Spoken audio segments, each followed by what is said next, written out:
আসসালামু আলাইকুম এভরিওয়ান, কি অবস্থা সবার? আশা করি সবাই ভালো আছেন। তো আলহামদুলিল্লাহ আপনাদের দোয়া ও ভালোবাসায় আমি অনেক ভালো আছি। তো আরেকটি নতুন ভিডিওতে আমি আপনাদের স্বাগত জানাচ্ছি। আমি শাকিল আর আমার চ্যানেলের নাম হলো শাকিল অফিশিয়াল 00। আর আজকে তো কিসের উপরে ভিডিওটা হতে যাচ্ছে সেটা অবশ্য টাইটেল এবং থাম্বনেল দেখেই বুঝে ফেলছেন। তো আমরা আজকে চলে যাচ্ছি পঞ্চগড় জেলা বোদা উপজেলা মারিয়া ইউনিয়নের মারিয়া আউলিয়ার, যেখানে অবস্থিত পঞ্চগড় জেলার বিখ্যাত আউলিয়ার ঘাটের ওয়াইবি। তো আমি এইখানে সরাসরি চলে যাচ্ছি আপনাদের দেখানোর জন্য এবং কি আমি নিজে দেখার এবং কি আমার সাথে আছে আমার অল টিম। তো ভিউয়ার্স, আপনাদের কি মনে আছে এই পঞ্চগড় জেলার করতোয়া নদীতে এক নৌকাডুবির ঘটনায় ৭৪ জন লোকের মৃত্যুবরণ হয়েছিল?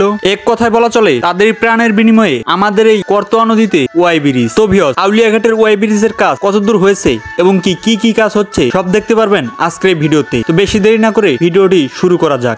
তো ভিউয়ার্স, আমরা এই জায়গায় দেখলাম একসাথে দুইটা ব্রিজের কাজ চলতেছে। তো স্ক্রিনের উপরে যে ব্রিজটা দেখতে পাচ্ছেন এটি একটি ব্রিজ এবং কি আরো একটি ব্রিজ আছে, সেই ব্রিজটিও আমরা দেখাবো আজকের এই ভিডিও। আরেকটা মেইন সমস্যা হলো আমরা যেদিন ব্রিজটা দেখতে চলে আসছি সেই দিন সারাদিন মুষলধারে খুব জোরে বৃষ্টি হচ্ছে, তার জন্য আপনাদেরকে আমরা ব্রিজটা ভালোভাবে ঘুরে দেখাতে পারতেছি না। তো ভিউয়ার্স, এই ব্রিজটার কাজ দেখি অনেকটাই হয়ে গেছে, প্রায় কাজটা শেষের দিক চলে আসছে। তো আমরা এখন চলে যাচ্ছি 2 নম্বর ব্রিজটাতে। ওই ব্রিজটা গিয়ে দেখবো ওই ব্রিজটার কাজ কেমন হয়েছে। আর এই সেই নদী যে নদীতে ডুবে মারা যায় ৭৪ জন মানুষের প্রাণ। তো ভিউয়ার্স, এই পাশে আসতেই দেখি এই ব্রিজটার কাজও প্রায় অনেকটাই হয়ে গেছে। তো ভিউয়ার্স, ভালো থাকবেন সবাই। আজকের ভিডিওটা এই পর্যন্তই। এরকম নতুন ভিডিও পেতে আমাদের চ্যানেলটিকে সাবস্ক্রাইব করে আমাদের সাথেই থাকুন। ধন্যবাদ সবাইকে। আবারও দেখা হবে আরো কোনো একটি নতুন ভিডিওতে।